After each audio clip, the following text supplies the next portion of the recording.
आज की क्लास में हम लोग देखने वाले हैं सप्लाई। सप्लाई कल हम लोग ने ऑलरेडी प्रीवियस क्लास में देखा था। अभी हम देखेंगे movement along the supply curve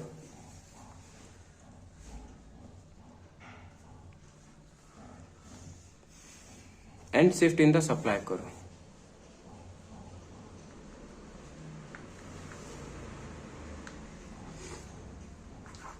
क्या होता है मूवमेंट और क्या होता है शिफ्ट? देखो, दोनों ही प्रकार के चेंजेस हैं सप्लाई कर्व में। अब चेंजेस इन सप्लाई कर्व बोल देने से क्या हो जाता है, जब भी मैं कर्व बोलता हूं ना तो मैं बात कर रहा हूं इस कर्व की। इसको बोलते हैं सप्लाई कर्व। सप्लाई की क्या है? कर्व है। अब ये सप्लाई कर्व जो है ये बेसिकली चेंज होती है किससे? या तो प्राइस से। और प्राइस से क्या चेंज हो रहा है? उसकी क्वांटिटी सप्लाइड चेंज हो रही है। तो मैं बात करता हूं किसकी? क्वांटिटी सप्लाइड की मैं बात करता हूं कि क्वांटिटी सप्लाइड पे क्या फर्क पड़ रहा है। और इसके अंदर में अब मैं क्वांटिटी सप्लाइड की अगर मैं बात कर रहा हूं तो क्वांटिटी सप्लाइड अगर प्राइस से चेंज होती है, price of the commodity x से, तो मूवमेंट होता है। और जब अदर फैक्टर से चेंज होती है क्वांटिटी सप्लाइड, तो क्या होता है? शिफ्ट होता है। तो इन दो चीज के बारे में अभी हम लोग यहाँ पे समझेंगे। अच्छा, सप्लाई कैसे होता है? तो स्टॉक से बनता है क्या? सप्लाई। कौन सप्लाई करता है? सेलर। जैसे वहां पे हम बायर बिहेवियर पढ़ते थे डिमांड को, ये किसका बिहेवियर है? सेलर का बिहेवियर है सप्लाई। अब इसमें अदर फैक्टर्स होते हैं। पहला फैक्टर का नाम है price of other goods. Price of other goods के अंदर में दो प्रकार के गुड्स आ जाते हैं। एक तो कॉम्प्लीमेंट्री गुड्स हो जाता है और दूसरा हो जाता है सब्स्टिट्यूट गुड्स। सब्स्टिट्यूट, पहले हम सब्स्टिट्यूट गुड्स की बात कर लेते हैं। सब्स्टिट्यूट गुड्स जो है वो क्या होते हैं? Tea and coffee. Pen and ink भी आप एग्जांपल ले सकते थे। आप कोई भी एक दूसरे के बदले में आप पतंजलि दंत कांति और कोलगेट भी यूज में ले सकते थे, टूथपेस्ट। आप कोई भी ऐसी चीज, आप कोका कोला एंड स्प्राइट भी ले सकते थे। आप कोई भी ऐसी चीज जो एक दूसरे के विरोधी सब्स्टिट्यूट में खड़े होते हो, आप उनको ले लीजिए। अब कहने का मतलब ये है, यहाँ पे अगर price of the other goods change होता है तो क्या फर्क पड़ेगा quantity supply of the coffee में? तो अब यहाँ अगर मैं बात करूं, एक एग्जांपल ले लेते हैं। चलिए जल्दी से एक टेबल बना लेते हैं। टेबल में हम लोग ले लेते हैं प्राइस ऑफ टी। चाय प्राइस हम टी की ले लेते हैं कि भाई एक सेलर है, हम ये मान के चल लेते हैं सेलर ए है, ये सेलर ए की टेबल है। अब सेलर ए जो है ये इस प्राइस पे कितनी क्वांटिटी कॉफी की बेचना पसंद करता है। जब कॉफी की प्राइस ऑफ कॉफी होती है कितनी, और कितनी क्वांटिटी में बेचता है टी को। पर हमको क्वांटिटी ऑफ टी से कोई मतलब नहीं है, हमको प्राइस ऑफ द कॉफी से कोई मतलब नहीं है। हमको तो ये मतलब है कि भाई टी की प्राइस पे, टी की प्राइस पे किसकी क्वांटिटी, कॉफी की क्वांटिटी बढ़ती है या घटती है। आप अगर आम आदमी, हम और आप अगर आम आदमी हैं तो हम ये बोलेंगे कि कोई फर्क नहीं पड़ेगा। भाई एक की प्राइस और दूसरे की क्वांटिटी में क्या ही रिलेशन होगा कि एक की प्राइस है और दूसरे की क्वांटिटी सप्लाइड है, कोई फर्क नहीं होगा। पर है, क्योंकि दोनों का नेचर क्या है? एक दूसरे के सब्स्टिट्यूट है ना, विरोधी है, तो सब्स्टिट्यूट है, इसीलिए इन लोग का रिलेशन है। अगर सब्स्टिट्यूट नहीं होते तो अब क्या होता है? अब मान लीजिए प्राइस ऑफ द टी, मान लो चाय की प्राइस जो है वो 5 रुपए में बिकती है पर कप, तब कॉफी जो है वो बिकती थी 10 रुपए पर कप। तो मुझे ये सरल सरल दिख रहा है कि भाई कॉफी, अच्छा मेरे पास टोटल कैपेसिटी थी 5 ही कप बेचने की, मान लेते हैं ऐसा। तो मैं कॉफी को बेचना चाहता था 3 कप, ये मेरी क्वांटिटी सप्लाइड थी, और 2 कप बेचता था मैं क्या? टी को, चाय को। अभी भी प्राइस 10 ही रुपए है पर कप, लेकिन जो चाय की प्राइस है ना वो बढ़ के हो गई 10 रुपए पर कप। अब क्या हुआ? अब क्योंकि लोग मार्केट में पीने वाले चाय ज्यादा थे, कॉफी के कम थे, लेकिन पहले कॉफी की प्राइस ज्यादा हुआ करती थी, तो मैं कॉफी को जबरदस्ती ज्यादा बेचना चाहता था क्योंकि उसमें मुझे फायदा ज्यादा था। लेकिन अब क्या हुआ, क्योंकि मेरे को बराबर रेट मिलने लगा है चाय में भी, तब मैं क्या करूंगा? अगर अच्छा चलो बराबर मिलने लगा, मान लो थोड़ा 2 रुपए और बढ़ा देते हैं, चलो 12 रुपए कर देते हैं। अब क्या होगा? जब मैं 12 रुपए कर दिया, अब सेलर बोलेगा अरे मुझे तो यहाँ पैसे ज्यादा बच रहे हैं और कॉफी में अब पैसे कम बच रहे हैं, तो भाई कॉफी को बेचना वो कर देगा एकदम कम, 1 कप ही बेचना चाहेगा, वो भी मजबूरी में, क्योंकि ये ग्राहक ना टूटे, और 4 कप कर देगा किसमें चाय में। तो समझो मेरी बात, क्या इसकी क्वांटिटी में फर्क पड़ा? बिल्कुल पड़ा। इसकी क्वांटिटी क्या हो गई? कम हो गई। क्वांटिटी सप्लाइड कम हो गई। कब? जब प्राइस ऑफ द टी क्या हो गई? बढ़ गई। इसका मतलब कि price of the other factor के बढ़ जाने पे quantity supplied of the commodity x क्या हो जाता है? घट जाता है। तो यहाँ पे रिलेशन कैसा रिलेशन बना? इनवर्स और नेगेटिव। पर याद क्या रखने वाली बात है पता है? आप हमेशा भूलेंगे, हमेशा भूलेंगे, इसीलिए याद दिला रहा हूं कि सब्स्टिट्यूट गुड्स के केस में, सब्स्टिट्यूट गुड्स के केस में price of the other goods के सब्स्टिट्यूट गुड्स के केस में रिलेशन कैसा होता है? इनवर्स और नेगेटिव होता है। पर ये कॉम्प्लीमेंट्री में नहीं लगेगा। कॉम्प्लीमेंट्री का अपना एक अलग रूल रहेगा। अभी मैं बता रहा हूं अदर फैक्टर्स। चलिए अब इसका डायग्राम भी देख लेते हैं। जब हम यहाँ क्वांटिटी ऑफ द कॉफी ले रहे हैं तो प्राइस ऑफ द कॉफी। अब कॉफी की प्राइस तो हमने पहले भी देखा था, क्या थी? कांस्टेंट थी। कॉफी की प्राइस देखो 10 रुपए थी और अभी भी 10 रुपए थी। तो जब दोनों ही केस में 10 रुपए है, दैट मीन्स की price of the coffee is constant, that is 10 rupees per cup. इसका मतलब ये हो रहा है 3 कप, जब उसकी price of the other goods, मतलब प्राइस ऑफ जब टी कितनी थी? 5 रुपीज थी। लेकिन जब प्राइस ऑफ द टी जो है, प्राइस ऑफ टी जब 12 रुपीज हो गई पर यूनिट, तब हमने क्या किया? कॉफी को 1 कप बेचना शुरू कर दिया। तो यहाँ पे डिमांड जो है, सॉरी सप्लाई जो है, देखो मैं डिमांड बोल रहा हूँ, क्वांटिटी सप्लाइड जो है वो कितने कप से कम हो गई? 2 कप से कम हो गई। मतलब ये सप्लाई कर्व कितना हो गया? सप्लाई कर्व 0 और ये सप्लाई कर्व क्या हो गया? 1। मतलब अभी यहाँ पे क्या हुआ है? तो शिफ्ट आया है। इसको हम लोग क्या बोलते हैं? इस टाइप के शिफ्ट को हम लोग क्या बोलते हैं? लेफ्टवर्ड शिफ्ट बोलते हैं। क्या बोलते हैं? अच्छा, शिफ्ट इसलिए बोल रहे हैं क्योंकि इसी लाइन पे सप्लाई का कर आगे पीछे डोल रहा है, क्योंकि प्राइस कांस्टेंट है ना। ये प्राइस क्या है? कांस्टेंट है। तो जब एक ही लाइन पे सप्लाई का कर्व, ये वाला कर्व आगे पीछे डोले, तो उस डोलने को हम लोग क्या बोलते हैं? शिफ्ट। लेकिन जब ऐसा बनता था डायग्राम, याद करो अभी पीछे बताया था, अगर ऐसा बने तो मूवमेंट, जब दोनों चेंज हो, प्राइस भी चेंज हो और क्वांटिटी भी चेंज हो, तो मूवमेंट। ये हो गया एक्सटेंशन। और अगर ये ही नीचे की तरफ बढ़ता तो बन जाता क्या? कॉन्ट्रैक्शन। और ये एक्सटेंशन। एक ही साथ एक ही डायग्राम में नहीं होता, मैं आपको समझाने के लिए बता दिया। या तो एक्सटेंशन होगा या तो कॉन्ट्रैक्शन होगा। अब आप ऐसा तो कभी बोल नहीं सकती, है तो वैसी बात हो गई। फायदा भी हुआ मालिक और लॉस भी हुआ, तो एक ही बार में दोनों कैसे हो सकते हैं? ठीक है। दूसरा चीज यहाँ पे, ये यहाँ पे, तो इसको हम लोग क्या बोलेंगे? शिफ्ट बोलेंगे। ये था मूवमेंट। नीचे वाला जो डायग्राम था ये था किसका? Movement along the supply curve. जब सप्लाई कर्व में क्या आ रहा है? मूवमेंट आ रहा है जब प्राइस चेंज होती है। तो मूवमेंट में क्या होता है? 2 प्रकार की चीजें होती हैं, एक तो एक्सटेंशन हो जाता है और दूसरा कॉन्ट्रैक्शन हो जाता है।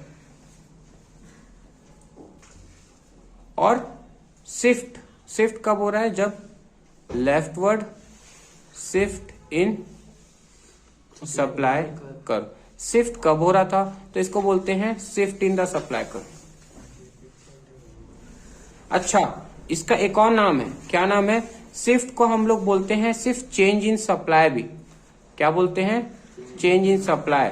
और मूवमेंट को हम लोग बोलते हैं चेंज इन क्वांटिटी सप्लाई।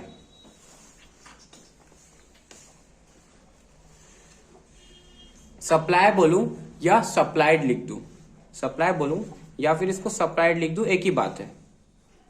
ठीक है, SUPPLIED।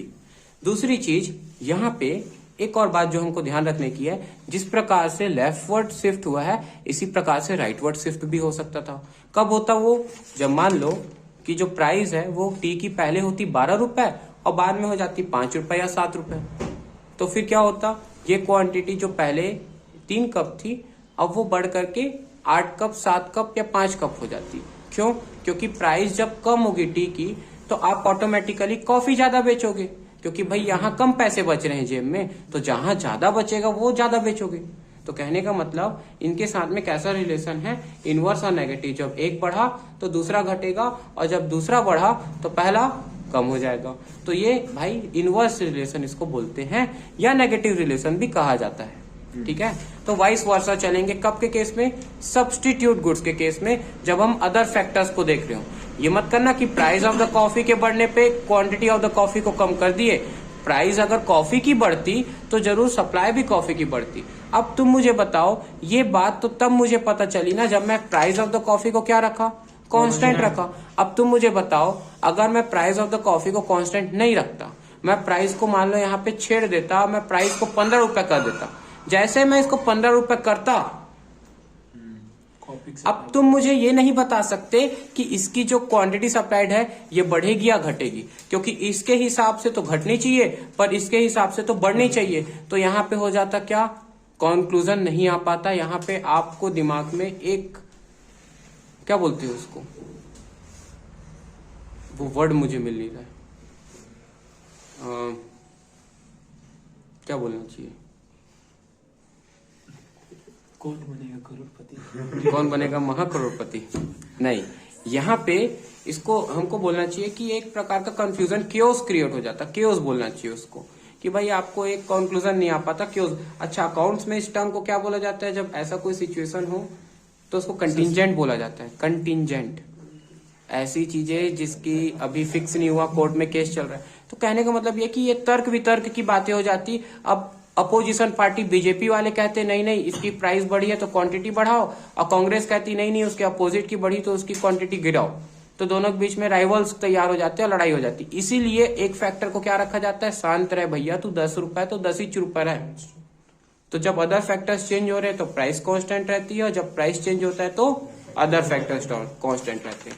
और जब प्राइस के चेंजेस से आता है तो मूवमेंट होता है, मूवमेंट को एक्सटेंशन कॉन्ट्रैक्शन बोला जाता है, ये प्राइस के चेंजेस से होता है। और जब अदर फैक्टर्स के चेंजेस से शिफ्ट होता है, शिफ्ट में लेफ्टवर्ड शिफ्ट आ जाता है या राइटवर्ड शिफ्ट आ जाता है।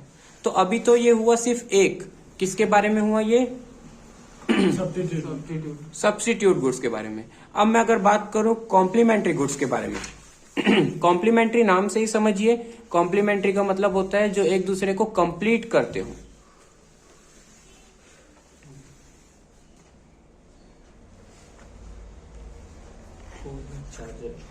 जैसे कि phone charger, smart watches and battery. कौन बोल रहे थे, समोसा और चटनी, बिरयानी वो रसीला बोल, बकरा बिरयानी वो रसीला। यहां देखिए, स्मार्ट वॉचेस एंड बैटरी। अब स्मार्ट वॉचेस एंड बैटरी, एक मूवी थी जिसमें संजय दत्त जो है वो क्या बोलते हैं उसको, इडली में बियर मिला के खा रहा था। मैं बोला वाह, ये भी कॉम्प्लीमेंट्री बना दिया, नया नया चीज को कॉम्प्लीमेंट्री से याद आया। तो स्मार्ट वॉचेस एंड बैटरी। अब स्मार्ट वॉचेस बिना बैटरी के तो काम करेगी नहीं, और बैटरी का भी कोई यूज नहीं है अगर वो स्मार्ट वॉच के लिए ही बनाई गई थी तो दोनों एक दूसरे के बिना क्या है, अधूरे हैं। जिस प्रकार से बिना इंक के पेन का कोई काम नहीं है और पेन बिना इंक का कोई काम ही नहीं है। आप इंक को ऐसे पकड़ पकड़ के थोड़ी ना खुद से लिखोगे, पेन है तभी ना लिख पाओगे ढंग से। तो दे बोथ आर कॉम्प्लीमेंट्री, जब वो मिलेंगे तभी अपने गुड्स को कंप्लीट कर पाएंगे, तभी उसकी यूजिबिलिटी है। ठीक है, तो अगर स्मार्ट वॉच एंड बैटरी अगर हम लेते हैं, अब मान लो हम बात करते हैं प्राइस ऑफ, यहां बात कर लेते हैं प्राइस ऑफ स्मार्ट वॉच, यहां बात कर लेते हैं quantity supplied of smart watch,